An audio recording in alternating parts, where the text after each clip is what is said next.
Breaking news చూస్తున్నాం. ఉత్తరప్రదేశ్లోని అంబేద్కర్ నగర్ జిల్లాలో మరో షాకింగ్ న్యూస్ వెలుగులోకి వచ్చింది. 50 ఏళ్ల ఇంద్రావతి అనే ఓ మహిళ తనకు మనవడు వరుసయ్యే 30 ఏళ్ల ఆజాద్తో లేచిపోయి ఓ ఆలయంలో వివాహం చేసుకుంది.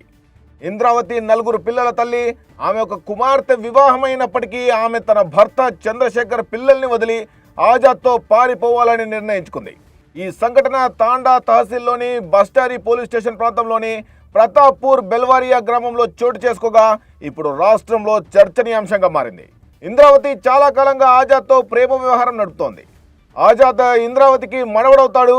ఆజాద్ క్రమంగా ఆమెకు ఎంత దగ్గరయ్యాడంటే ఇద్దరు సమాజం గురించి పట్టించుకోకుండా కలిసి జీవించి చనిపోవాలని నిర్ణయించుకున్నారు. ఇక ఈ ఘటనకు సంబంధించిన పూర్తి వివరాలకు వెళ్తే ఉత్తరప్రదేశ్లోని అంబేద్కర్ నగర్ జిల్లాకు చెందిన చంద్రశేఖర్ అనే వ్యక్తికి ఇంద్రావతి అనే మహిళతో కొన్నాళ్ల క్రితం వివాహం జరిగింది.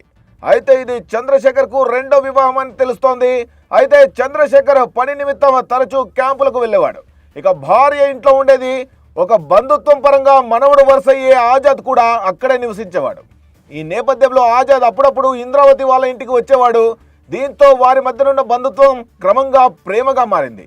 అయితే వారి మధ్య ఏజ్ గ్యాప్, బంధుత్వం కారణంగా వారిని ఎవ్వరూ అనుమానించలేదు. అలా కొన్నాళ్ళు వీళ్ళ ప్రేమాయణం సాగించారు. అయితే క్యాంపు నుంచి ఇంటికి వచ్చిన భర్త చంద్రశేఖర్ ఇంద్రావతి, ఆజాద్ రహస్యంగా మాట్లాడుకుంటుండగా చూశాడు. అనుమానంతో వాళ్ళిద్దరిని పట్టుకొని నిలదీశాడు. దీంతో వారి మధ్యనున్న సంబంధం గురించి తెలుసుకుని షాక్ అయ్యాడు. వారిద్దరిని విడదీసేందుకు పలుమార్లు ప్రయత్నించాడు. దీంతో ఇక అక్కడ కలిసి ఉండలేమని గ్రహించిన ఇంద్రావతి, ఆజాద్ పెళ్లి చేసుకోవాలని ఫిక్స్ అయ్యారు. గ్రామం సమీపంలోని గోవింద సాహిబ్ ఆలయానికి వెళ్ళి పెళ్లి చేసుకున్నారు. ఆ తర్వాత గ్రామం నుంచి పరారయ్యారు.